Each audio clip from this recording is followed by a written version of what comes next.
Hey everybody! Today Michael and I are going to explore the BULOW Sugar Mill Plantation Ruins and State Park in Flagler Beach on the east coast of Florida. Recently, we've become really interested in visiting as many historical sites in Florida as we can while we live here, and this one was high on my list. This park is open on Mondays and on Thursdays through Sundays from 9 a.m. until 5 p.m. It is closed on Tuesdays and Wednesdays. The drive into the state park from the highway is about a mile-long gravel road, and the fee is $4 per vehicle to enter, although we were able to get in for free with our park pass. There is a moderate-sized sandy gravel parking lot with a covered, screened-in picnic area and clean public restrooms. The BULOW Plantation Ruins Historic State Park sits on 150 acres. It is a monument to the rise and fall of the sugar industry in the southern United States and eastern Florida. Today, a scenic walking trail leads visitors to the sugar mill ruins listed on the National Register of Historic Sites. The park also has picnic facilities and an interpretive center that tells the plantation's history. This is an example of how indigo was produced in large vats that held up to 2,000 gallons of a liquid mixture of water and urine. It was soaked for 8 to 12 hours before lime water was added, and the mixture was violently beaten to add air to oxidize the material and turn it blue. The clear fluid was then removed, and the residue of indigo was scooped out to dry into a pasty consistency. From the parking lot, you have several options for trailheads. Straight ahead and paved in gravel is the 1/4 mile trail that will take you to the actual sugar mill ruins. There's also a nature trail, which is how we decided to come back to the parking lot, that just takes you through natural Florida and sawgrass. There's a third trail that will take you to where some ruins of the slave cabins have been found. Michael and I decided to start out by walking to the site where the slave cabins once stood. By the late 1700s, the growing global demand for commodities such as rice, cotton, and sugar brought the plantation economy to the southern United States and eastern Florida. These large operations thrived by using the forced labor of enslaved Africans. The early 1800s were a turbulent era in Florida's history as white settlers were establishing their plantations on lands that the Seminole Native American Indians believed to be their land. The slave cabin site is evidence of life of the enslaved Africans and their forced labor that built and operated these plantations. These 46 cabins were home to 197 men, women, and children, according to the 1830 U.S. Census. Cabins were arranged in a semicircle pattern centered around the main plantation house. Many of the plantation's buildings, such as the stables and kitchens, were within a 1/4 mile arc of the cabins. Each 12 by 16 cabin had shingled roofs, board floors and walls with a coquina fireplace. Cabins were outfitted with common household items such as furniture, storage containers, and tableware. A fire pit in the yard was used for cooking and to heat water. The yard was swept clean down to bare soil, which was a tradition brought over from Africa. In 1821, Major Charles Wilhelm BULOW, a wealthy merchant from Charleston, South Carolina, acquired 4,675 acres of wilderness bordering a tidal creek that would come to be known as BULOW Creek in his honor. Using slave labor, Major BULOW cleared 2,200 acres and planted sugarcane, cotton, rice, and indigo. Soon after the plantation was established, Major BULOW died at the age of 44, leaving his holdings to his only son, a young teenager known as John Joachim BULOW. John BULOW was raised and schooled in Paris, France from the age of 5 until he left France for Boulowville. John BULOW hosted artist and naturalist John James Audubon over Christmas of 1831 and into January of 1832. John James Audubon had come to Boulowville in search of birds for his book, Birds of America.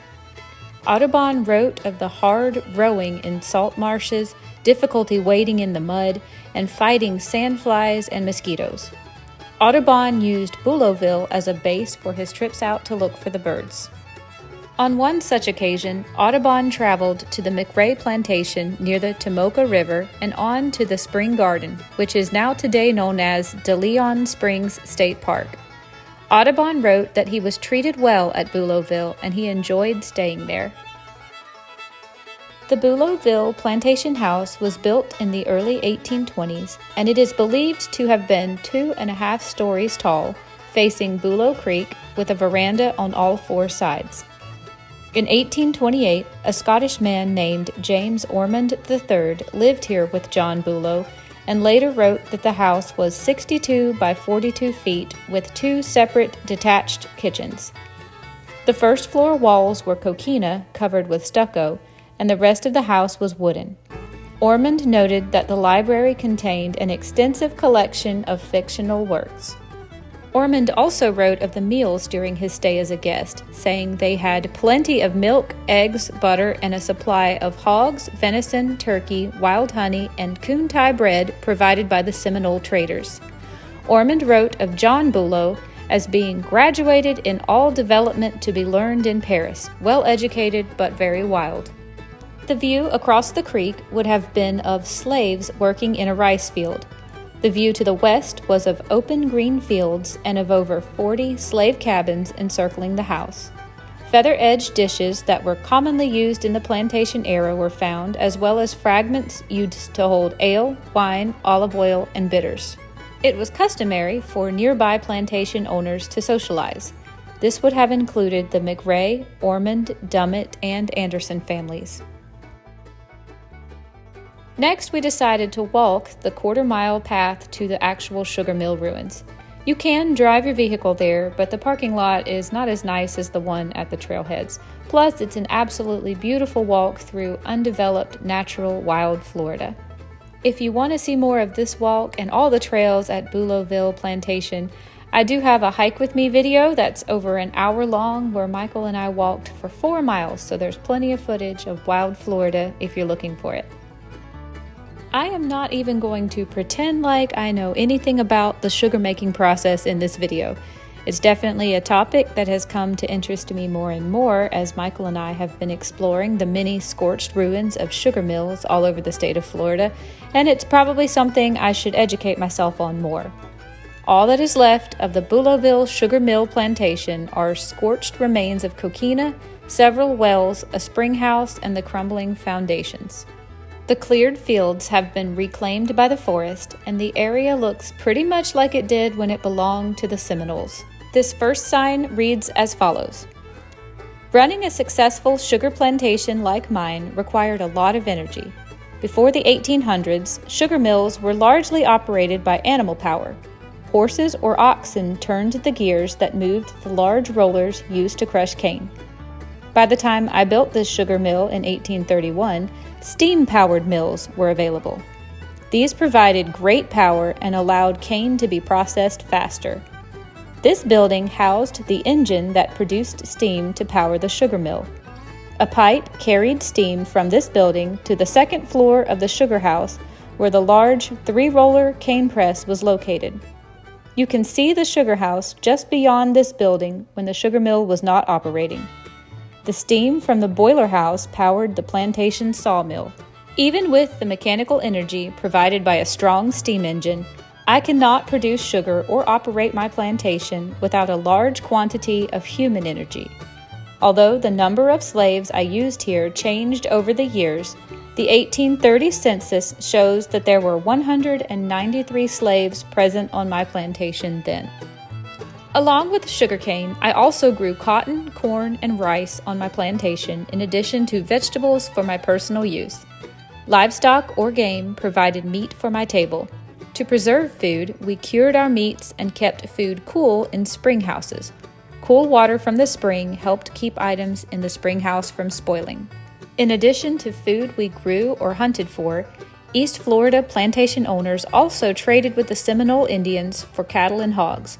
In return, we gave them blankets, fabrics, and beads, as well as black powder and lead. Slaves on plantations would not typically have access to a spring house to preserve their food. In addition to staples I provided, such as cornmeal, they ate vegetables from their garden plots, small game they were able to hunt and kill, or the fish that they caught.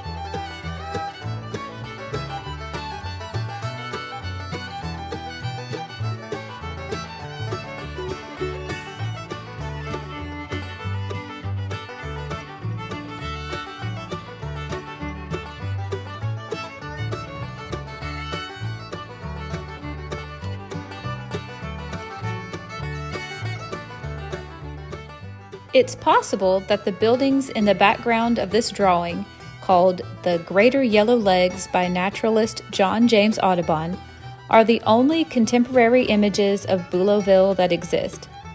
Audubon visited Bulow in the winter of 1831 and recalls, among other things, the anticipation of a good dinner under Bulow's comfortable roof. The modern screen pavilion now sits directly across from Bulow Creek behind the bird on the left in this drawing. Cane was placed on a conveyor starting here. The conveyor, about 3 feet wide, lifted it to the roller crushers on the second floor. The juice ran into settling vats. The crushed cane came out the opposite side of this building and was hauled away in carts. The juice flowed from the settling vats on the second floor into the grand, which was the largest of 5 kettles built into the furnace below. The grand was also the coolest, being farthest from the battery kettle under which a furnace was fired. The chimney draft pulled heat from this fire through the furnace to heat the other kettles. The heated juice was hand-dipped from the larger to the smaller kettle and ended up as syrup in the battery, which was the smallest and the hottest. Here it reached the strike, which is the sugar stage. It was then ladled into a trough and flowed into large wooden cooling vats to harden. After hardening, it was spaded into slices, carried in small tubs to the purgery, which is the curing room, and packed in hogshead wooden barrels. Getting sugar out of the sugar cane was very hard work. Not only did slaves have to cut the cane exactly when it was mature, they also had to crush it and boil the juice as soon as possible in order to get the most and best sugar out of the crop. During sugar-making season, everyone worked around the clock to make sure the job was done right. Here at the sugar house, my slaves placed cut cane on a conveyor belt that carried the stalks to the rollers to be crushed. Cane juice was gravity-fed into clarifiers and then into a series of kettles heated by a furnace under the smallest kettle, the battery. We called this system the Jamaica train. My slaves ladled boiling juice from kettle to kettle until it finally granulated in a battery. Then they struck the juice and removed it into vats to cool. After granulating and cooling in the sugar house, my sugar was still not ready to ship out. Although it was granulated, the sugar was still wet with molasses. Slaves scored and spaded this cooled sugar into hogshead or into large barrels located in the 2 curing rooms on either side of the loading area. These hogsheads could hold about 1,000 pounds of sugar. In the warm curing rooms, slaves placed the hogshead on boards over cisterns. Open joints in the barrels and tubes made of cane fixed into the hogsheads, allowing the molasses to drain out of the barrels and into the containers below, a process that took about 30 days. Once the molasses drained from the sugar, slaves filled the hogsheads up with more sugar and they were ready to ship. Some plantations, such as the Dummett plantation, had their own distilleries to make rum from the molasses, but mine did not. The last step in producing sugar on my plantation involved getting it ready to ship north to market. Once the molasses drained from the hogsheads in the curing room, slaves transferred both the sugar and the molasses to this loading area between 2 curing rooms to wait for their journey by wagon to Bulow Creek. If you walk back towards the plantation house, you may notice some spaces carved out in the creek bank to your right as you look out over Bulow Creek. These boat slips held the flats that eventually carried my sugar and molasses down the creek to the Halifax River and on to Mosquito Inlet, which is now Ponce de Leon Inlet, where workers then loaded them onto boats bound for Jacksonville, St. Augustine, and Savannah. Under the management of overseer Francisco Pellicer Jr., production increased and the Bulowville plantation prospered until the outbreak of the Second Seminole War. John Bulow did not agree with the U.S. government's intentions to send the Seminole Native American Indians to reservations west of the Mississippi River. He demonstrated his disapproval by firing a 4-pounder cannon at Major Putnam's command of state militia as they entered his property. Troops took Bulow prisoner. After a brief campaign against the Indians, and with most of his troops fallen ill, Major Putnam's command relocated to St. Augustine and allowed Bulow to go free. Realizing that the Seminole Nation was becoming more and more hostile, young Bulow, like other settlers and their slaves in the area, abandoned his plantation and followed the troops northward. Around January the 11th, 1836, the Seminoles burned Bulowville along with other plantations in the area. Abandoned on January 23, 1836, a great rosy glow was observed on January 31st in St. Augustine. The house and the furniture were valued at $5,000. The house was never rebuilt. John Bulow, discouraged by the destruction, died 3 months later at the age of 26 and was buried in St. Augustine. In December 1835, war broke out between the Seminole Indians and United States troops. Our Indian neighbors were resisting removal to reservations out west. On December 28th, Major Benjamin Putnam and his troops occupied Bulowville against my wishes and remained until late January 1836. Shortly after the troops left, my plantation was burned, we think by the Seminole Indians.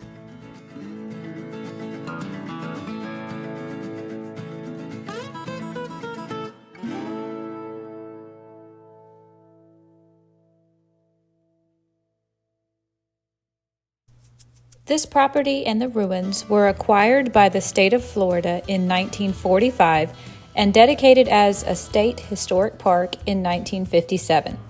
It was added to the National Register of Historic Places on September the 29th, 1970.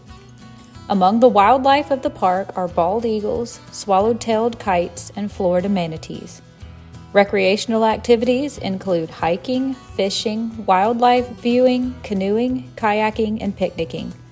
Amenities include a 6.8-mile hiking trail, a boat ramp, and a screened-in picnic area pavilion. Bulow Creek is recognized as a state canoe trail. The park's interpretive center features original artifacts and exhibits about the Bulow plantation.